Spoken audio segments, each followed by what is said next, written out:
Have you ever wanted to see a truly modern car from Volkswagen? Well, now we've got one with the 25 Atlas Cross Sport. They've changed everything inside and outside to make it modern, elegant, and very simple. And I'll show you what I mean. Here we are in the cockpit of this vehicle, and this is where both the magic happens and some of the drawbacks to this vehicle. Let's start over here.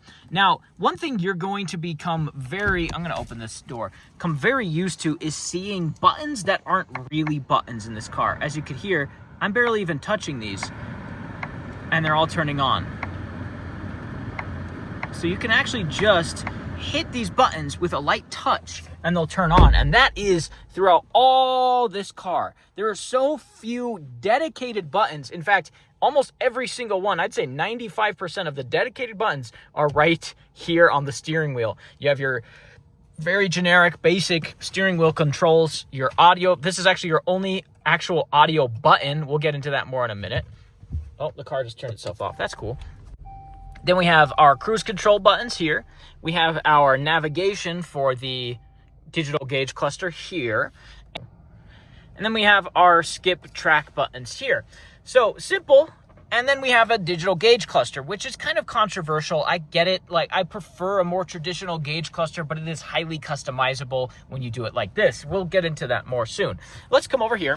This is where I was most shocked in this vehicle. This car has no dedicated buttons here whatsoever. The hazards button is the only actual dedicated button that you can push in the car. Everything else in this section, at least, is a touchscreen. You have, of course, two buttons here and this lever, but other than that, everything is a touchscreen, a touch bar, or some form of touch.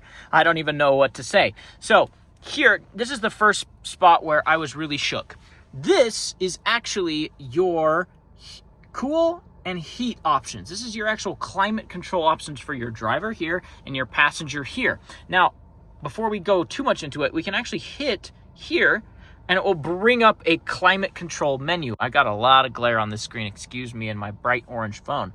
You have the smart climate options, which you can just hit and it will do everything for you. Clear your windshield, warm your feet, warm your hands, or do the opposite of those things. You just hit these buttons and the car will do everything for you, which is cool. But then you can go into classic climate. I got like a smear right there. Classic climate is going to give you what you'd expect. You have your fan controls, your auto controls, everything that you would expect to have here. Air care. This is actually going to recycle the air and make it so you can kind of see as it's doing it here. It's giving you almost a loading bar. A clean air. It's going to clean your air. It's going to recycle the air and make it more pure and clean for you to breathe, which is very cool. And I love that it gives you this little loading bar to show you the progress of its air purification. Now, we can go back down here. So this again is a touch bar. This is your climate control for the driver's side and the passenger side once again.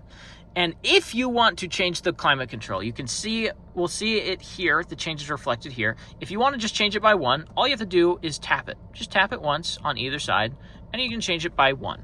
Very simple. But if you want to go high, because you don't have a knob or a dial or anything, you just swipe high. You can see, as you swipe across, it actually is going to go a little bit higher, which I don't think works too well. As you can see, sometimes it reads it well, sometimes it doesn't.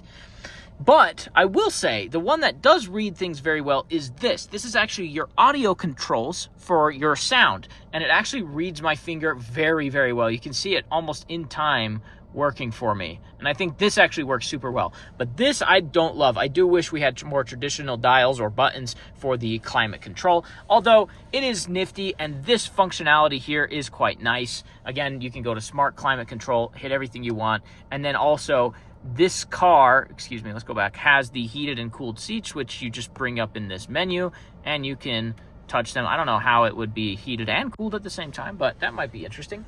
Then let's come down here.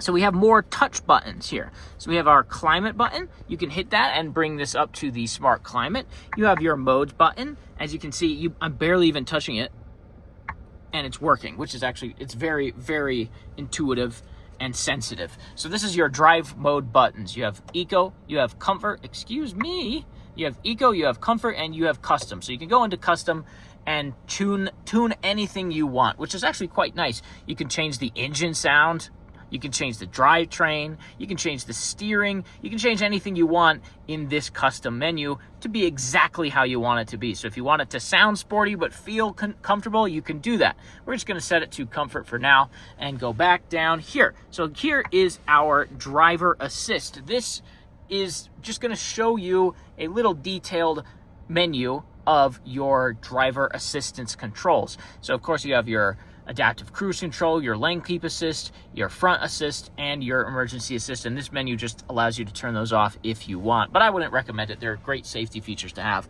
Then we can just go to menu. If you hit menu, it's going to pop up a backup camera for some odd reason. No, we want it to pop up this menu. This is the menu for every little different feature that the car has, from the telephone to the Apple CarPlay to your settings and your setup. Of course, this does have Apple CarPlay, as you can see, and we have Harry Potter up on my Audible right now. So this is very cool that you can just have Apple CarPlay easy on your fingertips. But as you can see, right up here is a little notch, almost like a phone screen would do, and it disappeared. But you can actually swipe this down and it brings up a mini menu that's a little bit hidden, but it's kind of cool. So you can actually hit different options to give you different results. So this, of course, is your start stop. So if I come to a stop at a stop sign or a stop light, the engine is actually going to stop itself automatically. Let's go down again, come back. So it'll turn the engine off to save on fuel, economy. And if some people don't like it because it takes a second for the vehicle to start back up, for the engine to start back up. So you can turn that off right there. You can mute your audio right here. You can go home from here. This is just like a quick menu that I quite like. And you can even change the scheme of the vehicle from bright to dark. I love that. Then we have our sound settings. As you can see, it's super simple, super straightforward. All you have to do is drag it if you want to change your bass, mid, and treble ranges. And then if you hit up here, excuse me, okay, I guess not. If you go down, now we're down in focus. This just will change the focus of the sound to wherever you want in the car. Just drag it around. Super touch friendly, super convenient, or you can center it. The volume, you can press here and you can just see different types of volume control here. If you want to mess with that, you can totally do that. Then in settings, you have a couple little things, hand gesture, tone, which I don't even honestly know what that is, and there's no description for it. So maybe there's some gesture you can do and it will do something. I don't know, but apologies for that. I didn't even know that was a feature. But let's go to settings. Settings is interesting. There's some interesting little things. Let's go to screen. So this is where this screen, this gigantic, what is this, 13, 15-inch screen is based. You have a lot of different things that you can do. Here's more of these hand gesture things. Hand gesture indicator, hand gesture tone. I don't know what that means. What does it do? Help me. I don't know. And that would be a very cool thing to show off if I knew what it was or if it helped me understand it at all. But now we can go into brightness, we can go into tone, you can change different tones for when you push buttons. As you can see, when I hit that button, there was no tone, so it's turned off currently. And then you have a ton of these features that you don't necessarily need to get into. You can go into your phones, mobile devices there to connect to a mobile device. You have Wi-Fi enabled in this car, so you can actually have a hotspot while you're driving, which is quite nice. And then a bunch of other little features in the system settings. Before we get too far though, I want to go back down here. We didn't mention this, but here is our, what's this called? Gear shifter area.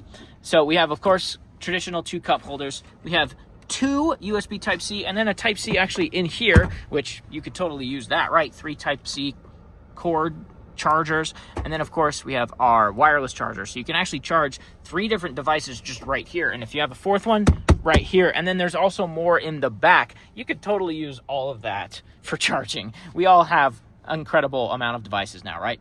Then we have our start stop button, which is this actually nice feeling tactile button. Park, another nice feeling tactile button. I miss them in this car a little bit. And then we have the nub, is what I call it. This is the gear shifter. It's teeny tiny. It's meant to be elegant and simple, and it is pretty intuitive. It is basically just what you would expect from a traditional gear shifter, just shrunk down to the size of my thumb. So if you push it forward, you're going to get your backup camera up here. We'll go into this a little bit. There's not many things to go into. As you can see, there's some. But then you can come down here and pull it forward just a little bit, and you have neutral. And then you pull it forward even more, and you have drive. If you pull forward one more time, You can hear it going further there. That will get you actually into your shifters. You have your paddle shifters here you can use. So that's nice. You have a lot of little things you can do there. But let's actually get it back to reverse. So here is our backup camera. We have a generic, simple, but nice backup camera. We have proximity sensors here for the front and the back. And then, as you could see earlier, if we push this button, you can actually hit different little angles. So this is going to give you a more warped fisheye lens angle. This is going to give you a more traditional backup camera angle. And then here you can actually change how that backup camera looks. You can change the contrast down to flatten that image out, or go up if you want more shadows for some reason, or you can change the color of the vehicle. If you like black and white more or more saturated, you can change the brightness of it. So you can change all these little features with the backup camera. Then we can go to that settings button, and it will actually give you different little things you can do. So park distance control settings, you can see the automatic activation comes up from the sensors. So if I'm too close to something in front of me or behind me, these sensors will pop on and start yelling at you. And as you can hear, it'll actually give you a demonstration of how loud those are. So you can actually change those sensor volumes right here, which is quite nice. You can actually turn it off too if you don't want automatic activation, but I would recommend it because it's a good safety feature. Then we also have the exit warning system, the rear traffic alert, and the maneuver braking. These are just, again, little warnings that you have that you can use. Then this is just such an intuitive system. You hit this button to go home. This button is going to be your main thing. So you just hit this to get out of anything. You can see it pops up on an X at times. We have a couple other features up top, like the sunroof or the vehicle lights on when you get in the vehicle or off. The sunroof is, again, one of these stinking little finger touch buttons. You just pull it back and then there you go. This will open. It's intuitive, but there's something I just don't love not having that tactile click, that button. Sometimes I'm not sure if it's quite working or quite not, but you just have to wait and see, really. So there you go, boom. Oh, was that a hand gesture control I just did for this? Off. Oh! Okay, I just hit this. Oh, okay. Well, I freaked myself out. So that's basically the cockpit of this car. Let's get this on the road and see how it drives. All right, so here we are on the road with this nice Atlas Cross Sport. Let me give you just a couple of minutes here, a couple seconds here to hear how the car drives, feel it out, see what you think.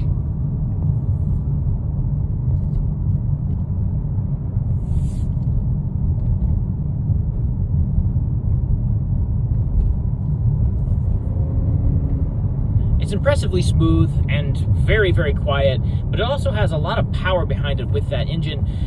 And I'm a big fan of it. I can't lie. Volkswagen's not really been my cup of tea, but this recent wave of Volkswagens really have been changing things for me. I really quite like it.